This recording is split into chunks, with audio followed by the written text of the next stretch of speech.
Alina, this book is something else. Every she's saying, she's saying that the things that that stand out to you, the things that you want to repeat, and all of these things into your life. Listen, everything I've Everything read so stands far. out.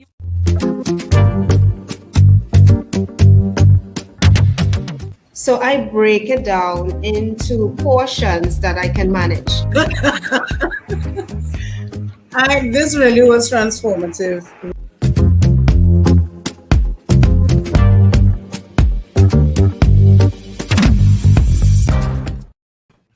Good evening, achievers, and welcome to Book Club Conversation Series 6. We're excited. Hey, we're in our final week. We on the countdown. We are reading The Uncommon Achiever, written by Mike Murdock. Of course, I am Alina Lewis from Launchpad Consultancy, and super excited, as always, to be collaborating with Roll Rollock's Impact Strategist at VisionWorks Solution. Hey, Roll. Hey, hello, good night, good night, good night. Good evening to all Yes. who are listening in. Yep, we're here back again chatting about chapter 26. And listen, he took us for a swing. He took us in a different sort of direction. The writing pattern twisted a little bit, and he took us on a journey in chapter 26 as he spoke about becoming an enemy to your weakness. So, I like to ask what was your big takeaway, but I actually have a precursor to that. Because as I was reading, I noticed Mike Murdock didn't actually get into defining what a weakness is. Because he talked about becoming an enemy to your weakness. And he tends to define things, but this time around, he didn't define weakness. And to me, when I reflect on conversations I have with persons, they would define weakness differently. What one person would think is a weakness, another person may not interpret it that way. So I wanted to start off as a precursor by asking, how do you, or at least within the context of the chapter, how did you define weakness? What's your perspective on that?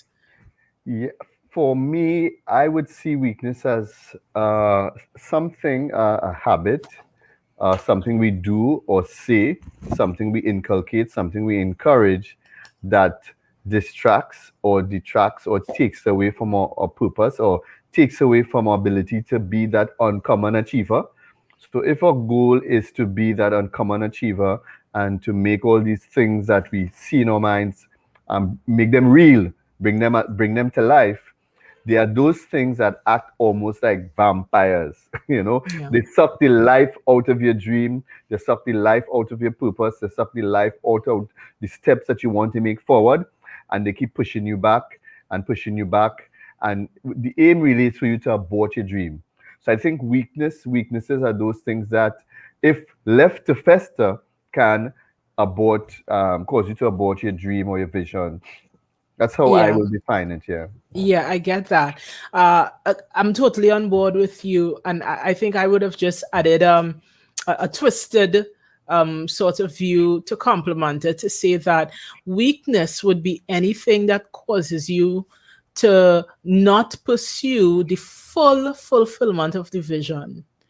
For me, that's in my mind how I hold it. The things that cause us not to pursue the full fulfillment. And the reason why, because I listen to me and it sounds redundant, but I could think of so many instances where people fulfill to a point. Yes. We go after it to a point. Yes. But then when we think about the weakness, we're looking at the things in our lives that we allow in our lives to grow and fester that prevent us from really stepping into the full fulfillment of the vision. Yes. And I think it's also like kryptonite. We know that story of kryptonite with Superman. You know, the green kryptonite, and I think it's the red kryptonite. I've forgotten some of these stories. And some kryptonite will make him stronger, some kryptonite will make him weak, and for somebody else, it doesn't do anything. And I think some weaknesses are like that. That's why we have to be very careful how we define it, because what may be a weakness for you may not be a weakness for me. So I cannot look at your situation and say, well, okay, because so-and-so is doing it, there's some things that is just not for you, and you need to understand that. Yes. We know there are some extreme things, like, for example, you hear these stories about things like people who drink alcohol. There's one person who can drink, a glass of wine and it's fine. Another person, that is the beginning of the end. You Yes. understand? It is like a gateway drug, and it takes them from one to the next. And it applies to so many other areas of our life, that we have to be mindful. So I think another element of weakness is that it's it's connected to you and your particular situation, and you have to be able to discern it, identify it, and limit its effect or eliminate its effect in your life. Yeah, I'm really there with you on that. But so of course on to the favorite question, and the favorite question is, what is the big idea? What was your big takeaway from Well, chapter 26? well, I felt, I wouldn't say I felt scolded, but I felt like, it was to me, I'd call it the chapter of warning, like Proverbs, Yes. where you're warning your son, be careful, don't, So I think he had a long list of things that, 40.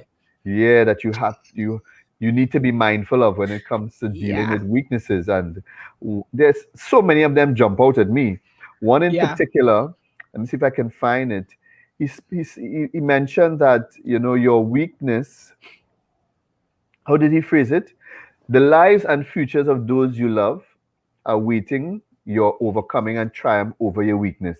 I Yeah. think that jumped out at me because it gave it a sense of a corporate feel, this whole sense of a greater responsibility, because we might see a weakness or something personal. That just has to do with me, but not understand that there are lives and there are individuals who will be influenced by your triumph over whatever that weakness or challenge is. As you triumph over it, as you rise above it, there are other persons who you can then help.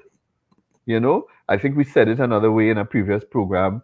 Free people, free people. Yeah. So as you are able to free yourself from those shackles, those challenges, you can help someone else. You understand? You may have a challenge with, I don't know, maybe greed, or maybe envy or hatred, or maybe certain kinds of people just tick you off, or maybe you just like your belly, you like to eat, and as you are able to conquer those things, you're able to help other persons. So in Yeah. that way, they are almost like waiting for you to, to conquer those things. So I think that one of the long list of 40 jumped out at me. Yeah. You know what? I tend to be pulled in usually by his second sentence. And the same held true for this chapter, where in his second sentence he said that an unconquered weakness always births a tragedy. And the reason why that stood out to me is because in my mind, I could think about so many conversations I have had with persons where they justified their weakness. They justified knowing their weakness. They justified accepting their weakness and the contingencies they have put in place because of the weakness. And so it was significant to me that Mike Murdock in his book is saying that an unconquered weakness always births a tragedy. Because if I am to hold what he is writing to be true, then what it means is that it doesn't matter how many justifications we put in place to tell us why it's okay to have that weakness. And no matter how much contingencies we put to work around the weakness, for as long as we facilitate it, it will birth tragedy. And that to me is a scary thing because it's easy to get passive. It's easy to procrastinate. It's tell me what you think. But when I reflect on conversations I've had with people, it's almost as though certain weaknesses are a comfort, that people hold on to their weakness. It's something about it, it makes them feel good. Yeah, I have whatever the it is, that's my spot, so that's my weakness, so that's my little trigger, and they're okay with it and they've Yes. accepted it. Yes. Yeah, we say to another, we say that's my vice. But you know what? I think about it as beyond a vice, What is an example I can give as beyond a vice? Like someone who does not complete assignments, or they set off to do something and they never finish it. It's not necessarily a vice in the traditional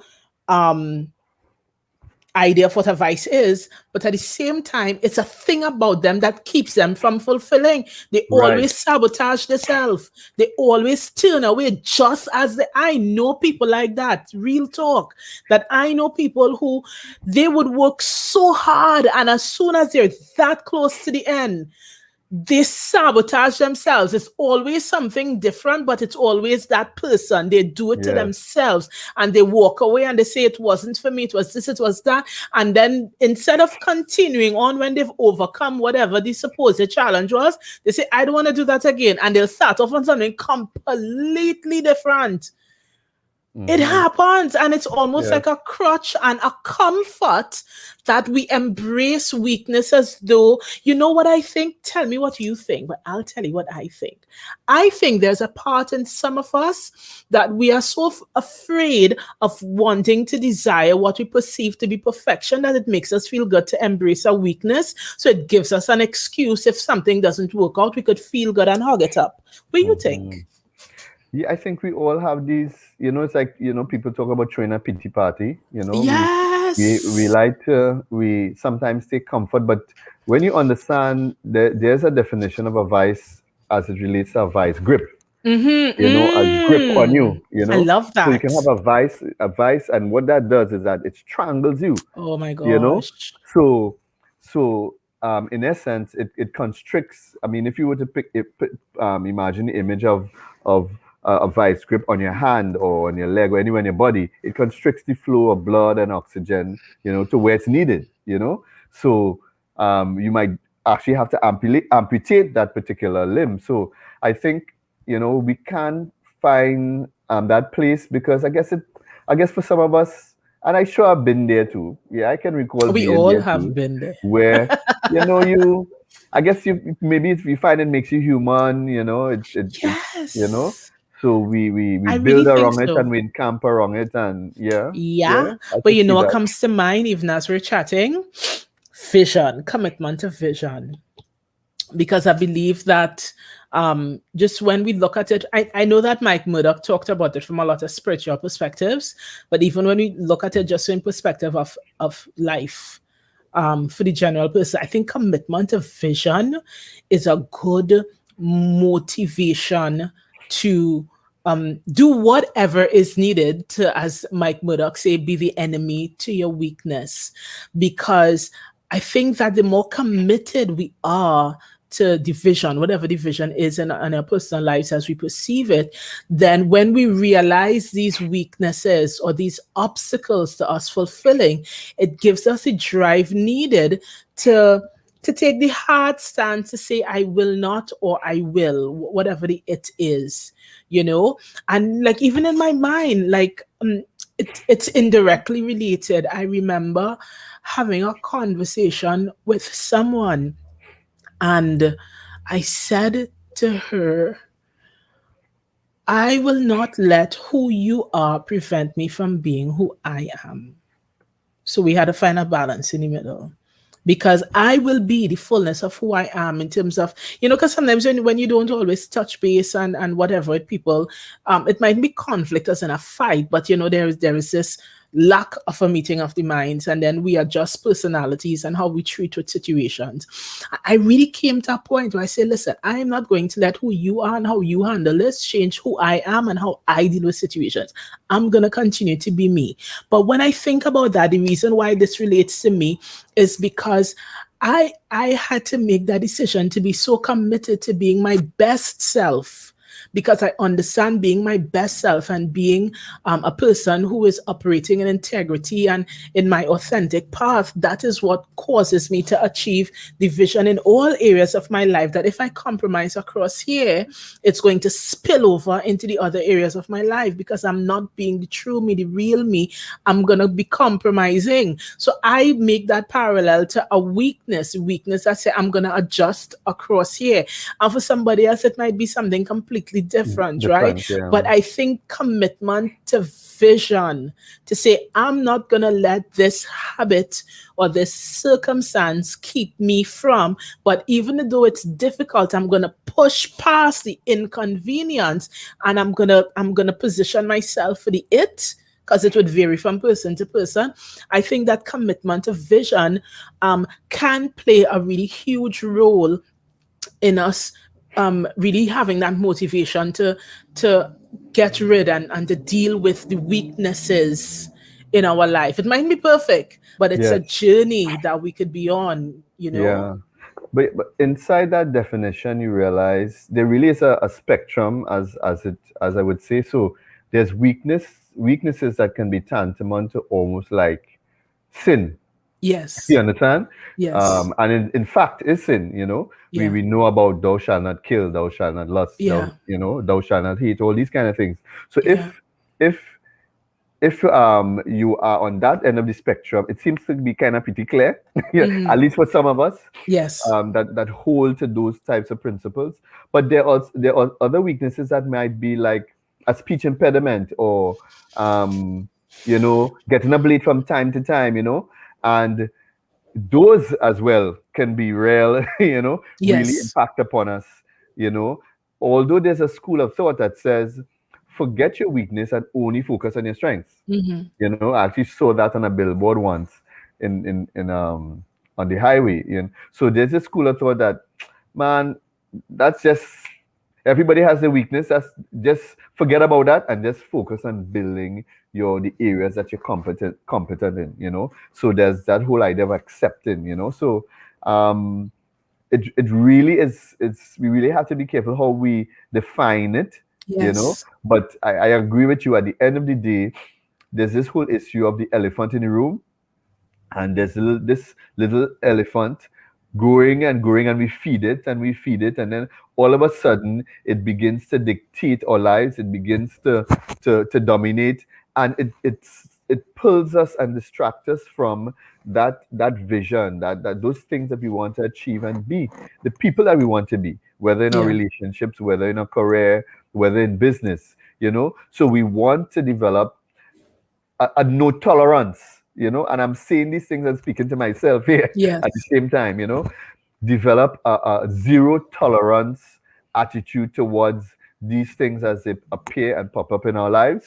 Of course, without being so hard on ourselves that we don't continue to try and strive, but at the same time accept that we want to eliminate these things from our lives, Yeah, because of course I'm mindful, even as Mike Murdock continued in his writings, he said that anything permitted increases.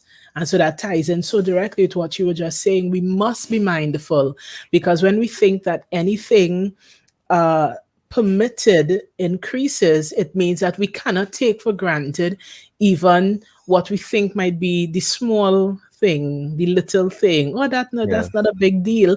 Because again, if we have to take his writings to heart, then even what we might want to put in the category of insignificant, if we continue to allow it, to permit it, it will move from insignificant to very significant. It will mash me up. But before we continue, achievers in the live, hello, hi, good evening, good night. We want to hear from you.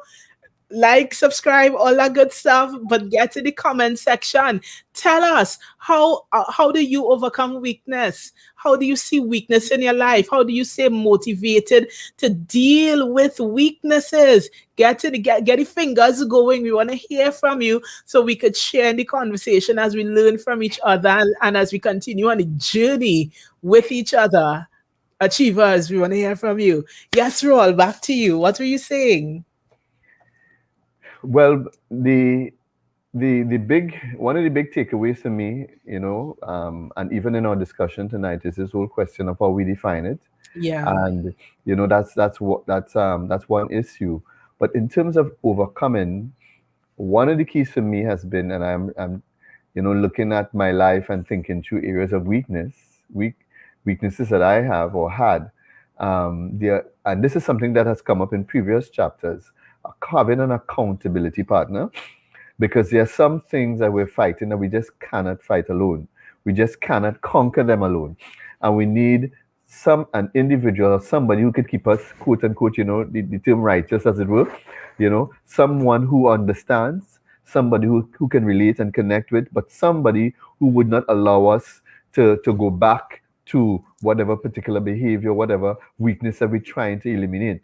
So I think for me, I can recall a number of people, over my lives who've performed that particular role to help me, extricate or pull myself out of certain bad habits or bad behaviors that I have had. So I think building accountability into your life helps in this regard.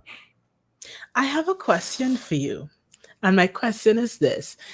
Do you think it's possible for a weakness to be metaphorically one side of a coin?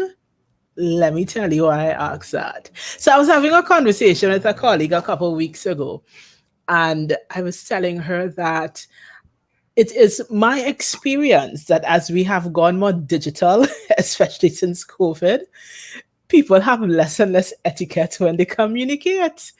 And I find a lot of people just to be blatantly rude. Just in the way that, like, people, I don't know if it's because we're on the computer and we're typing and, people don't say good morning anymore.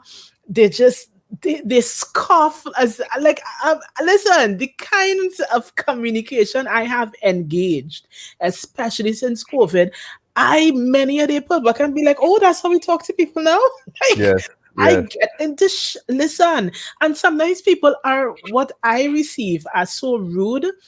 I grieve. I'll be honest with you. It is beyond a peeve. It's an issue that I have with conversations and experiences that are rude and disrespectful and inconsiderate. It bothers me to my soul. It bothers me to the point that sometimes hours later, days later, I feel like I'm struggling to recover from this negative interaction I had with this person. And I was telling my colleague, I was like, I am too sensitive. I was telling her this. I said, girl, I think I'm just too sensitive. I need to figure out how to be less sensitive, because clearly the world not taking me on and they're not trying to have no manners when they be dealing with me. I need to figure out how to be less sensitive to rude, disrespectful people. And you know what she said? It was most interesting. Now, if up to me, I'd put that in the category of weakness, right? It's a weakness of mine. It upsets me terribly and it puts a stumbling block in my day when I come across people who are really rude to me for no reason. I think I am all about being solution oriented. So it's all about, if we have to talk about something, let's come together, positive solution, make it happen.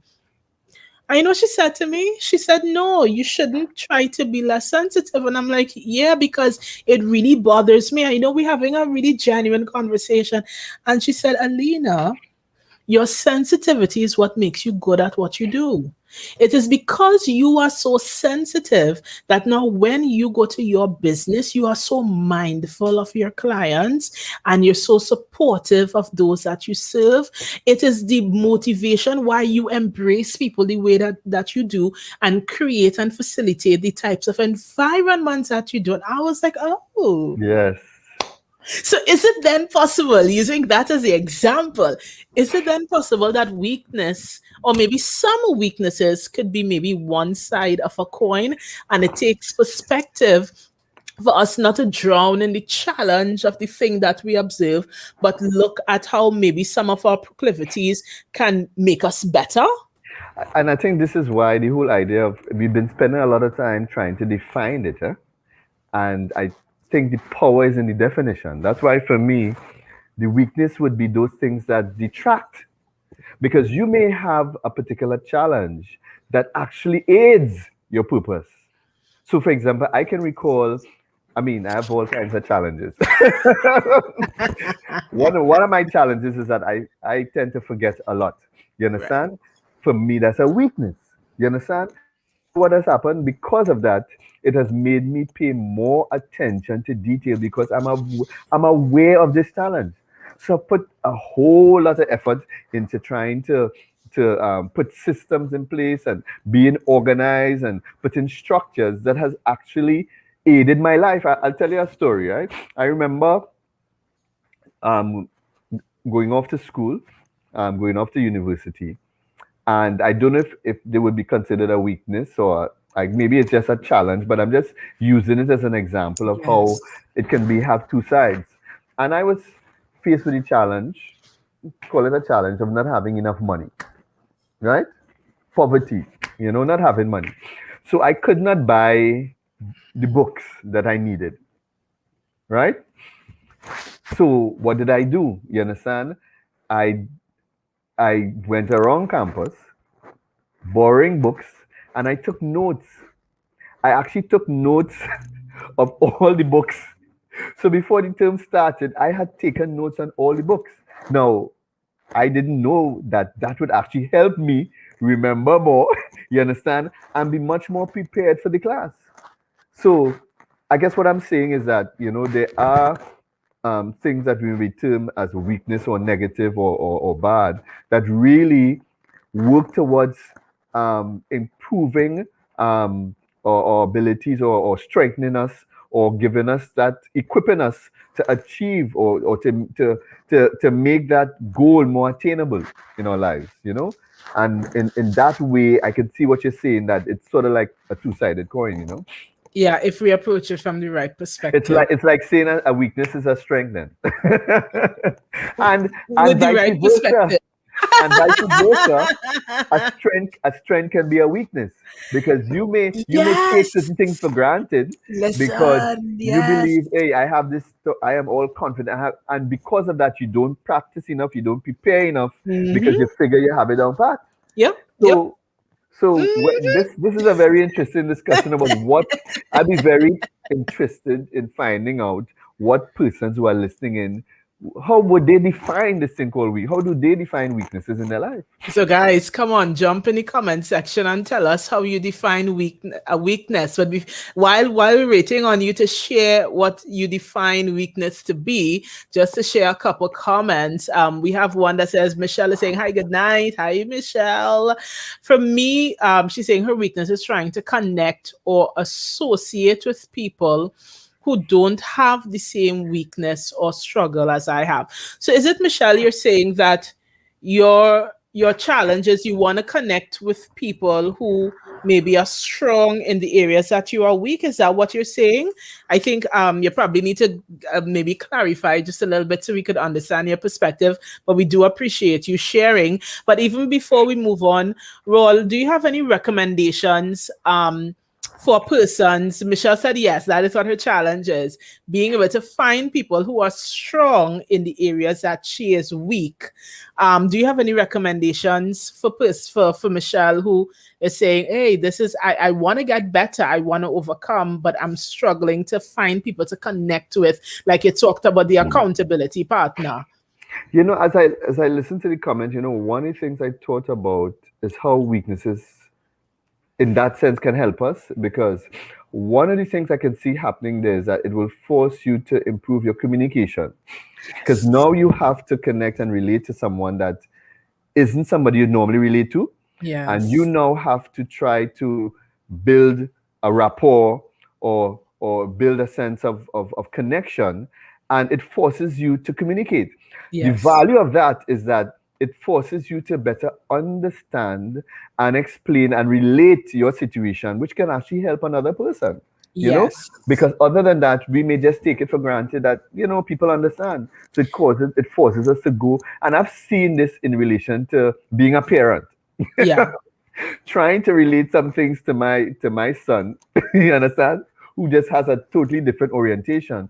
But in doing so, I realized that I gain a better understanding of what I'm trying to say, the challenges that I'm facing. So it has actually helped my communication.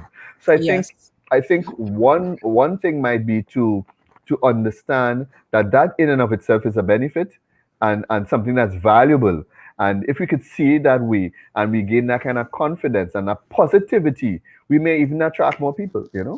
Yeah, because two things I want to just put with that as you talk about the benefit, and I think about myself. There are quite a number of areas in my life, in my skills, in my thought patterns, where it's different in a good way, or I'm very skilled or very good in that area, simply because I did not have support, simply because I did not have people to relate to me. So I have certain ways of thinking that's been a little different sometimes, but it's because I couldn't find anybody to relate, but I was determined to reach where I was going. So I figured it out and I was able to craft my own method or craft my own journey, or more so, I was, because I know what it's like not to have the support, it made me better at creating support systems. So that challenge or that weakness and the obstacle of not finding people to relate and give me inspiration actually made me better in a lot of areas. But I want to encourage Michelle and even those who would feel that way to remember, having the inspiration to overcome doesn't always have to come from a personal conversation. Sometimes it could be from reading a book. Sometimes it could be from listening to like a teaching, exposing yourself to training. So it's not necessarily only about, oh, I need to know somebody, talk to somebody. It doesn't have to be that way. If you're able to make it happen like that, great. But if it's not working for you, hey, www is three powerful letters put together. Then let's go online. Let's research. Let's learn more. Let's read books. Let's look up the videos or conversations. Listen, every university, every NG, not literally every, but so many groups out there have these really, just like we're having tonight, have these great conversations with experts and people sharing their own experiences that we could learn from them. So it's great if we could have personal people in our life, but if we don't have that, it doesn't have to be a stumbling block, because we could connect with just the wider world and get our inspiration. Yeah. I want to share another comment, Roll. We have Simone. Simone is saying, I appreciate that just as I have strength. I didn't say good night. Good night, Simone.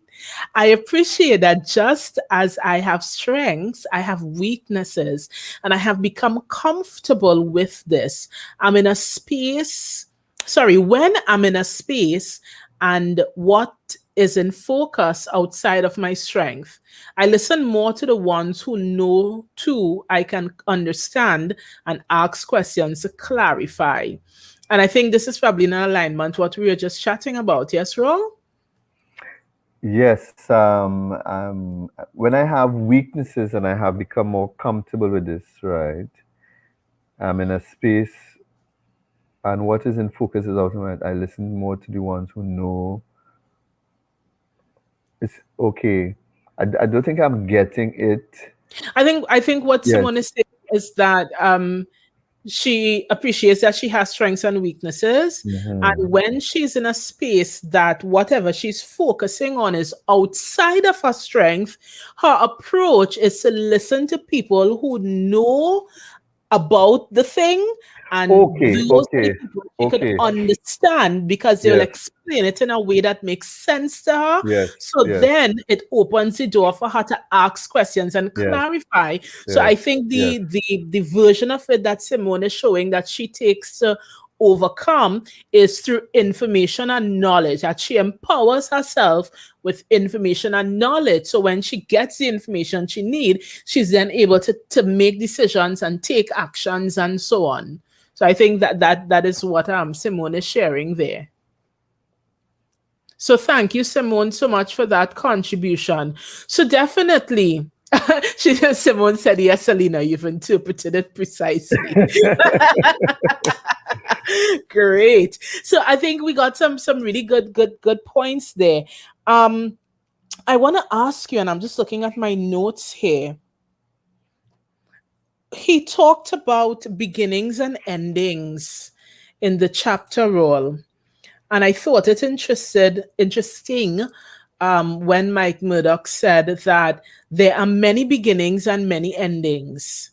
And in order for there to be a new beginning, there must be an ending. And I wanted to bring that up in that sometimes we find it so difficult to let go when something comes to an end, whatever the reason. And it could be work, it could be personal, it could be relational, it could be anything. A lot of it find it so difficult to move on, and I'll call it a season. When a season comes to an end, I want to ask you, what logic, feeling, thought pattern, or otherwise do you use to help you bring closure to situations when one season has to come to an end, so that way it makes it easy for you to release yourself to move on to the next season? Well, for me, it's straightforward, Alina. This is where Mm, I tap into to God, because right. I hold to that scripture that talks about, lean not unto your own understanding, in all thy ways acknowledge God, and He will direct your paths. Yeah. I think that these times can be challenging for all of us, and Mm-hmm. it's not always clear the way we should go in some of these situations, because you could always think about, these are the positives, um, and then sometimes there's the fear of the unknown. You're not Yeah. too sure if what you're now stepping into is even better than what you have. So sometimes you want to hold on to what you know rather than step into what you don't know. And those are the times when I lean on God. You know, Yeah. I go to God and I seek counsel and I seek advice. Yesterday, in the session, Shirlene was talking about wisdom is in the multitude of counsel. So Yes. included in our counsel would be other individuals that I connect with to help Yeah. me navigate those kinds of periods. Of course, at the end of the day, I'm comfortable with making my own decision, but with the counsel of God and with connecting with other individuals in my life who from time to time have God has used to provide wisdom for me. That's how I normally would treat those kinds of situations. I never cut down a fig tree, eh? Personally, me myself. Hmm. I never cut down a fig tree. But growing up in the country, I know enough to know that in order for the new fig tree to come up, you had to cut down the old one and create space. There's a pruning that takes place and a throwing away that takes place. That when the Hannah fig come up and you finish pick, in order to get the new one, you had to cut down the old tree and then the new one sprouts up. And so for me, I think about life and seasons in that way. As much as we like to hold on to the old because it becomes comfortable, it becomes part of the routine, part of what we know. The end doesn't have to be a bad thing. I think somewhere along, whether culture, life, or otherwise, we have a way as humans of internalizing the end of a thing to be bad. But for me, I try to challenge myself not to think about it in that way. It's not ending because it was bad and I don't have to hold on to it because it was good. It's just over. Yeah. It's just over. It is what it is. And in Hmm. order to get to the next level, you see, because if we refuse to leave primary school, how would we go to secondary school? All the great things that we would learn, all the great experiences that we have, the only way you'd be able to experience that, you have to leave primary school. Same thing. How can you go to university if you refuse to leave secondary school? You can't, because you're familiar with that school and all the teachers and your friends was there want to stay. In order to move on to the next thing, which is bigger, which is better, we have to be willing to move on. And it doesn't mean that something was wrong. And not because it was so good means that we should want to hold on and grieve. But I was reading that somewhere. For how long will you grieve? So for me, I tend to internalize it in those types of Yeah, metaphors. and Go ahead. even when it's bad, sometimes people hold on Oh, because yeah, because it's because familiar. yeah. So I think this whole idea of I think the uncommon achiever must conquer that fear. That whole idea of false evidence appearing real. They must conquer that fear and move forward towards that uncommon dream, that uncommon vision that they've been given. Um, if they're going to achieve it. And I understand how difficult that can be, because you get accustomed to even sometimes the mess that you might be in, you get accustomed to it, it becomes predictable, You understand? You've developed your coping mechanisms, and this is sometimes like how abuse works. You get accustomed to it, at least you know how you'll deal with it. So if this happens, I will do this, I will go in my room, I will stop talking, whatever it is, until it passes. So we develop these coping mechanisms. So but I think, the what Mike Murdock is encouraging us to do here is to challenge ourselves, to go beyond, especially those weaknesses and those things that we've gotten accustomed to step into a new season, to step into a new time where even greater opportunities will come our way. Yeah. Yeah. And, I just want to compliment that by saying even the challenging times in our lives are there to make us better. That we could choose. Fear will come. It is what it is. But just because you feel the fear doesn't mean you have to live with it. It doesn't mean you have to act on it. It doesn't mean you have to embrace it. We can just recognize it as part of life and keep it pushing. That Yeah. even though, like I remember hearing Joyce Meyer say, feel fear, but go do it anyway. And Yeah. I mean, I heard her say Yeah. that years ago and it stayed with me. You could feel fear, but still go do it anyway. Well, this was a nice, lovely little conversation we had here, boy. So even as we wind down, tell me, what are your closing thoughts? You mentioned it earlier, Mhm. and when we were talking, the whole idea that a little leaven it the whole. In Yeah. other words, something might be small now, it might be a small weakness, something we may not consider to be significant, but you know, it seeks growth. Yeah. It's like a virus.